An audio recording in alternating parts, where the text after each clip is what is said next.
Dear brothers and sisters, these two words summarize today's readings, especially the first as well as the gospel. We all have faced storms and experienced calm in our lives.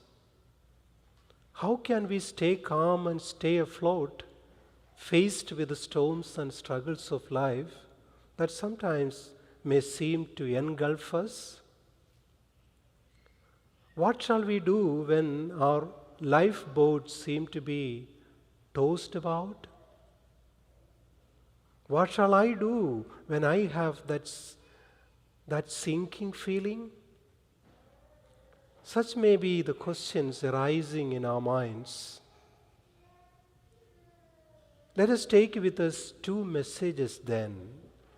First, understand God's silence. And second,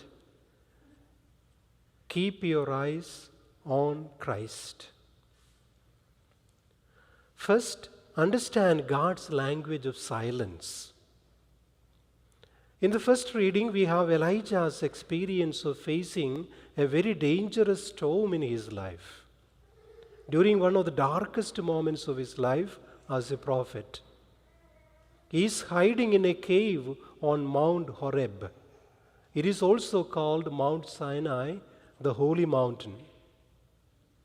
He had fled the murderous pagan queen Jezebel, who sought to revenge the death of her pagan prophets on Mount Carmel, 450 of them. So from the victorious moment of defeating those pagan prophets, Elijah fell to the lowest moment of his ministry when he wished for his own death as an escape from the misery he was going through. Remember, on this mountain, God had revealed himself to Moses in the miraculous burning bush. There, God had hidden behind dark clouds, lightning, and the sound of deafening thunder. And he also journeyed with his chosen people in a cloud by day and in a pillar of fire by night. But our God is a God of surprises. Similar phenomena occur here too: wind, earthquake, and fire, but God is not there in any of them. Elijah recognizes God's presence, as we heard, in the tiny whispering sound. In his heart, probably. And going by some other translations, it is the sound of a gentle breeze or the sound of sheer silence. Now, why did God choose to reveal himself in that silent, gentle, quiet whispers? Because there was a storm of despair raging within Elijah.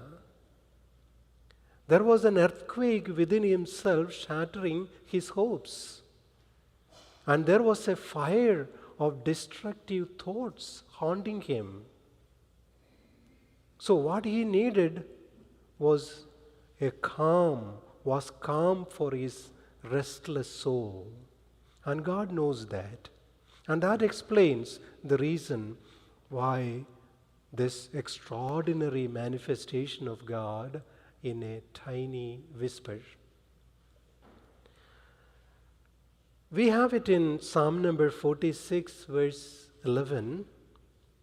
Be still and know that I am God.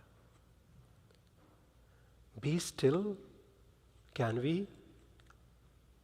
In the constant noise and restlessness of our lives, within and without? God is the friend of silence.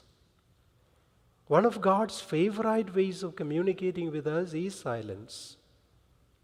Wouldn't it be better if we talked less and listened more?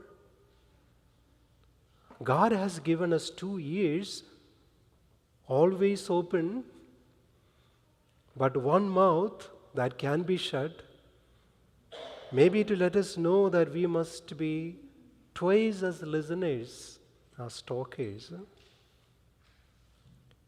Maybe sometimes we don't hear God because we never give Him the opportunity to speak. We are always moving on to the next thing, the phone, the car, the restaurant, whatever is waiting for us. Somebody is always talking, something is always making noise. And sometimes we can become so accustomed to noise that even silence makes us uncomfortable. Be still. Elijah's experience reminds us that you may hear the whispers of God. And spending time in nature also helps. Indeed, see how trees and grass and flowers all grow in silence. The sun, moon, and stars move in silence. That is why the time we spend before Mass is important. It is a time to pray, to become quiet, and to remember why we are here. We are preparing ourselves. We are trying to be quiet. We are trying to quiet all those other voices so that we can hear the voice of God. Maybe we have spent the entire week listening to the wind. And for a few moments, we are called to listen to the whisper. That is why being on time to Mass is at least 10 minutes before. The same is true of the time after communion. Think about what has just happened. We have received Christ. If there is ever a moment to stop, to be quiet, and to pray, it is then. And yet, sometimes we are already thinking about leaving and heading for the doors.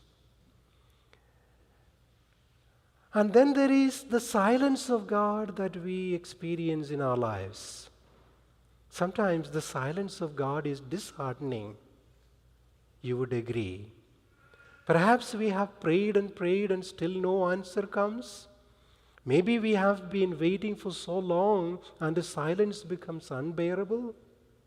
Or maybe we find ourselves in a spiritual wilderness. We feel all alone, abandoned, forgotten. And the silence of God makes us think that He has turned away. And we start to think He has given upon us and begin to wonder if we should too. But the problem is not with God, but with us. It is we who have the wrong assumption about God's silence. Perhaps God's silence is not the silence at all. It is His language which we are unable to grasp. Perhaps what seems like silence is actually an important pause. A pause to understand His good purposes in our lives. God is always at work, even in His silence. God answers even in His silence. And His ways are always wise and above and beyond our wildest dreams. There is good in quietly waiting for the Lord, therefore. And silence forces us to hear things we can't hear in the storms of life and noises. It makes us sit and notice those things we often avoid or drown out with the busyness and other distractions. Silence gives us an opportunity to take an honest look at ourselves. And we realize God has been there all along. So the question is, are we comfortable with the silence of God? Are our hearts attuned to the tiniest whispers of the Lord around us? Coming to the second message, keep your eyes on Christ, not on the wind and the waves. Storm and calm we find once again in the gospel too. First, see where Jesus is, on the mountain, being alone in communion with his Father. He had sought that lonely place, but the needs of the people kept him busy all day. He healed them, he fed them miraculously, and at nightfall, he sent the disciples to the other side while he dismissed the crowds. Then he, by himself, went up on the mountain to pray. Consider, if Jesus needed such quiet moments, what about us? Life is fragile. Handle with prayer. Jesus comes to the troubled disciples walking on the waves and water and tells them not to be afraid. Peter wants to walk too, but begins to sink when he takes his eyes off Jesus. We too get such sinking feelings sometimes. And as he did to Peter, he is there to hold our hands and lift us up from those helpless, vulnerable, and sinking-like situations. So keep your eyes fixed on Jesus. And when the Lord steps into the lifeboats, our lifeboats, peace is restored. He calms and quietens our fears and anxieties as he silenced the noise not only in the surrounding storm, but the storms within the hearts of his disciples. So, let us be attuned to the Lord who comes to us in humble, silent forms, in the tiny whispers of his word, and in the tiny bread of the Eucharist. The tiny whispers of his word and the tiny bread of the Eucharist.